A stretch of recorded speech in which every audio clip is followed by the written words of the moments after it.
Hello student, आज हम आप लोगों को परीक्षा के दृष्टिकोण से जो आप लोग का फर्स्ट पेपर ऑब्जेक्टिव होता है उसी से संबंधित कुछ महत्वपूर्ण प्रश्नों को लेकर आए हैं जो आपके परीक्षा के लिए बहुत ही महत्वपूर्ण है। जो एक एक प्रश्न आपसे परीक्षा में पूछेगा, बस इस प्रश्न को एक बार ध्यान से आप पढ़ लीजिएगा और उसका नोट्स बना लीजिएगा। जैसे कि पूछा है कि राजनीति विज्ञान में किसका अध्ययन किया जाता है, तो राजनीति विज्ञान में पूछता है प्रश्न में कि किसका अध्ययन करते हैं। तो राजनीति विज्ञान में राजसत्ता सरकार का अध्ययन, ठीक है बच्चे, राजसत्ता सरकार का अध्ययन किया जाता है। उसके बाद है अगला क्वेश्चन कि किसने कहा राजनीति विज्ञान का आरंभ और अंत राज्य से होता है। कई बार ये प्रश्न पूछता है कि राजनीति विज्ञान का आरंभ और अंत राज्य से होता है, किसने कहा, तो ये है गार्नर का, ठीक है, गार्नर का है, जो आप याद रखिएगा बच्चे। उसके बाद है पूछा है कि किसने कहा राजनीति को विज्ञान होने की बात तो दूर है, कलाओं से भी कुछ जुड़ी हुई कला है। देखिए, कुछ विचारक आए वो ये कहे कि राजनीति विज्ञान कला है, कुछ विचारक ये कहे कि राजनीति विज्ञान विज्ञान है। तो बच्चों, एक इसमें से विचारक है जो कहा कि राजनीति विज्ञान को विज्ञान होने की बात तो दूर है, ये तो कलाओं से भी पिछड़ी हुई कला है, और ये है बकल। ये प्रश्न में आपका रहेगा बच्चे, कंफर्म रहिएगा आप लोग, बकल पूछेगा आप लोग से परीक्षा में। उसके बाद है एक और स्टेटमेंट्स कि जब मैं राजनीति शास्त्र के अंतर्गत प्रश्न पत्रों को देखता हूँ तो मुझे प्रश्नों पर नहीं बल्कि शीर्षक पर आश्चर्य होता है। ठीक है, ये प्रश्न अनिवार्य है कि पूछेगा। बीए में आप लोगों के ट्रिक मारने वाले परीक्षा जो फर्स्ट पेपर है उसमें पूछेगा। जो प्राइवेट है बीए सेकेंड ईयर, उसमें ये प्रश्न कन्फर्म है कि पूछने का कि जब मैं राजनीति शास्त्र के अंतर्गत प्रश्न पत्रों को देखता हूँ तो मुझे प्रश्नों पर नहीं बल्कि शीर्षक पर आश्चर्य होता है। ये स्टेटमेंट्स है मैटलैंड का, ठीक है, याद रखिएगा, इसको नोट्स बना लीजिएगा, ऑनलाइनर क्वेश्चन की तरह लिखते जाइएगा कॉपी में। उसके बाद है कि राजनीति विज्ञान कला है कि विज्ञान है। ये कोई भी पूछता है कि राजनीति विज्ञान क्या कला है कि विज्ञान है, तो याद रखिएगा कि राजनीति विज्ञान कला और विज्ञान दोनों है, ठीक है, राजनीति विज्ञान कला और विज्ञान दोनों है। उसके बाद अगला आप लोग का यूनिट है जो बीए फर्स्ट ईयर में कि व्यवहारवाद और उत्तर व्यवहारवाद का जन्म किसने दिया। तो व्यवहारवाद और उत्तर व्यवहारवाद दोनों ही डेविड ईस्टन की देन है।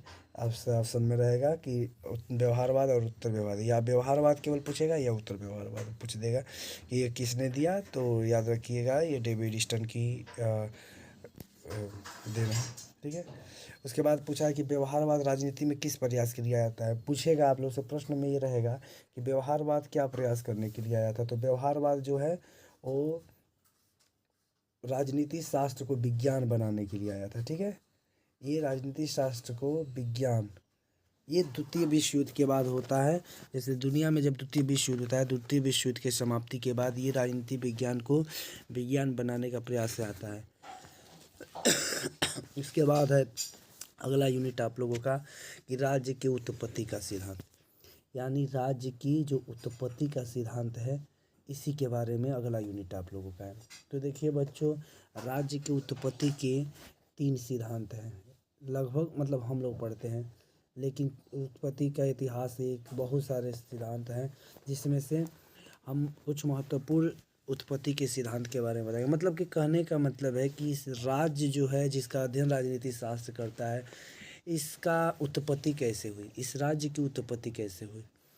तो जिसमें से पहला विचारक है, पहला वो विचार है जो कहता है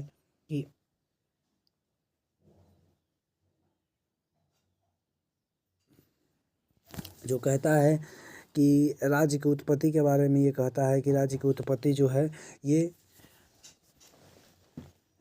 ईश्वर की देन है।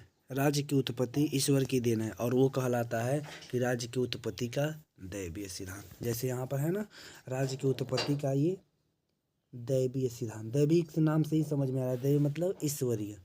यह कहता है कि राज्य की उत्पत्ति ईश्वर द्वारा हुई है, अतः राजा ईश्वर के द्वारा भेजा गया है, ठीक है। और इसका समर्थक आचार्य मनु है। आप लोग से क्वेश्चन 3 पूछेगा कि राज्य की उत्पत्ति का सिद्धांत वाले क्या कहते हैं, तो याद रखिएगा बच्चे, उसको याद रखिएगा कि ये ईश्वर द्वारा राज्य की उत्पत्ति हुई है। और यह कहते हैं कि जो राजा है वो किसके द्वारा नियुक्त है, तो याद रखिएगा ईश्वर द्वारा। और इसके समर्थक आचार्य मनु है। याद रखिएगा कि आचार्य मनु राज्य की उत्पत्ति का दैवीय सिद्धांत दिए हैं। सीधे प्रश्न ये पूछेगा कि इसमें से राज्य की उत्पत्ति का सिद्धांतकार कौन है, तो याद रखिएगा बच्चों आचार्य मनु। ठीक है। उसके बाद है राज्य की उत्पत्ति का विकासात्मक सिद्धांत सबसे उत्तम है। अगर आपसे पूछेगा कि ये बताइए इसमें से राज्य की उत्पत्ति का सबसे सर्वोत्तम सिद्धांत कौन है, तो याद रखिएगा विकासात्मक सिद्धांत। ठीक है, विकासात्मक, जिसको अरस्तु ने दिया था। ठीक है। उसके बाद है राज्य की उत्पत्ति का सामाजिक समझौता सिद्धांत। सबसे महत्वपूर्ण परीक्षा के लिए आप लोग का यही प्रश्न है कि राज्य की उत्पत्ति का सामाजिक समझौतावादी सिद्धांत। ठीक है। तो बच्चों राज्य की उत्पत्ति का सामाजिक समझौतावादी सिद्धांत दिए थे 3 विचारक हैं, हाब्स, लाक, रूसो। याद रख लीजिएगा बच्चों, सबसे महत्वपूर्ण प्रश्न यही है कि राज्य की उत्पत्ति का सामाजिक समझौतावादी सिद्धांत किसने दिया, तो हाब्स, लाक, रूसो ने दिया। अब इसमें से एक एक विचारों के बारे में प्रश्न पूछता है और एक एक प्रश्न आप लोग की अनिवार्य है। जैसे हाब्स, पहला विचारक है हाब्स के बारे में हम लोग अध्ययन करेंगे। जैसे कि हाब्स के बारे में, तो सबसे पहले आप लोग का प्रश्न ये पूछता है हाब्स से कि हाब्स की पुस्तक का नाम क्या था। तो बच्चे, हाब्स की पुस्तक का नाम था लेवियाथन, और इसी लेवियाथन में, इसकी किताब यही है लेवियाथन, और इसी किताब में अपना सामाजिक समझौता का सिद्धांत दिया। इनके कहने का मतलब कि जो राज्य की उत्पत्ति है, ये लोग कहते हैं सामाजिक समझौतावादी कि राज्य की उत्पत्ति होती है ये समाज में आपस में समझौता से हुई है, यानी समझौता करके राज्य अस्तित्व में आता है। तो हाब्स भी उसमें से एक है। तो हाब्स अपनी किताब लेवियाथन लिखते हैं और लेवियाथन में सामाजिक समझौता का सिद्धांत करते हैं। हाब्स का एक कथन है, बार बार परीक्षा में पूछता है कि हाब्स का कथन है कि मेरी माँ ने जुड़वा बच्चे को जन्म दिया, एक मुझे और एक डर। क्योंकि देखिए, जब हाब्स का जन्म होता है तो उस समय इंग्लैंड में गृह युद्ध छिड़ा रहता है, और गृह युद्ध के कारण उसकी माँ समय से पहले उसको जन्म दे देती है। ठीक है, समय से पहले जन्म देती थी भय के कारण। इसीलिए वो कहता है, अपनी किताब जब लिखता है तो कहता है कि जब मेरी माँ ने जन्म दिया तो एक हमें और एक जुड़वा बच्चे को जन्म दिया। जन्म देने का कारण था कि समय से पहले डर, भय। इसीलिए तो हाब्स कह देता है कि लोग जो होते हैं झगड़ालू, लालची, स्वार्थी, खराब, मतलब मनुष्य के अंदर, मतलब पूछता है परीक्षा में कि हाब्स के अनुसार मनुष्य कैसे होते हैं, तो याद रखिएगा झगड़ालू, लालची, स्वार्थी, मतलब मनुष्य के अंदर जितनी भी कमियां हैं वो सारी कमियां एक मनुष्य में रहती है। इसीलिए जब आपस में समझौता कराता है तो वह एक निरंकुश राजा की बात करता है। ठीक है, याद रखिएगा, पूछता है परीक्षा में कि किसने निरंकुश राजतंत्र का समर्थन किया, तो यही है हाब्स। जो हाब्स है वो निरंकुश राजा की बात करता है।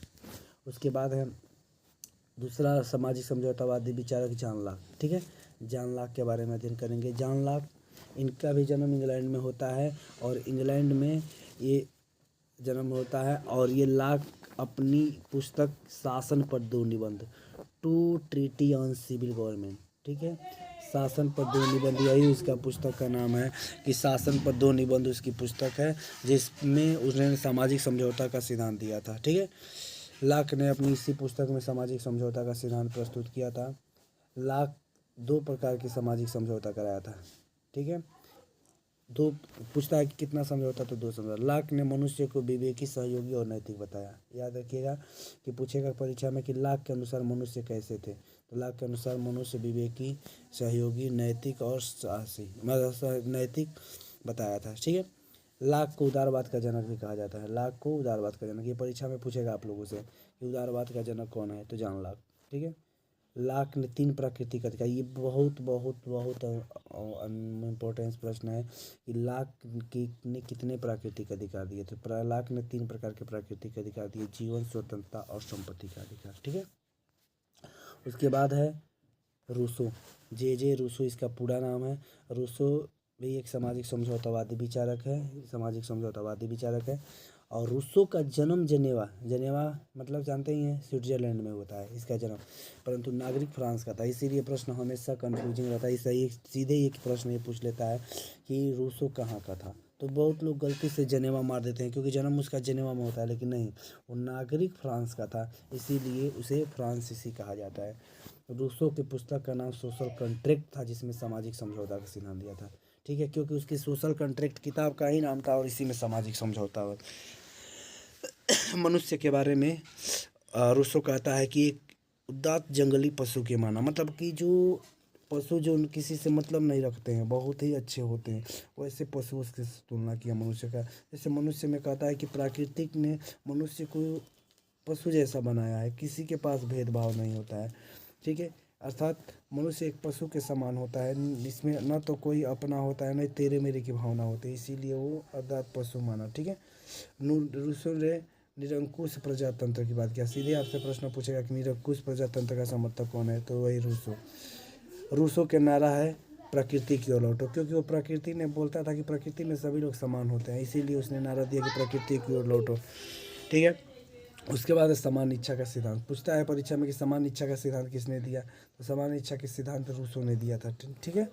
उसके बाद है कि रूसो ने प्रत्यक्ष प्रजातंत्र का समर्थन किया। पूछता है परीक्षा में कि किसने प्रत्यक्ष प्रजातंत्र का समर्थन किया, तो याद रखिएगा कि रूसो ने प्रत्यक्ष प्रजातंत्र का समर्थन किया था।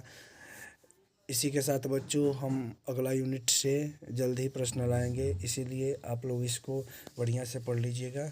धन्यवाद।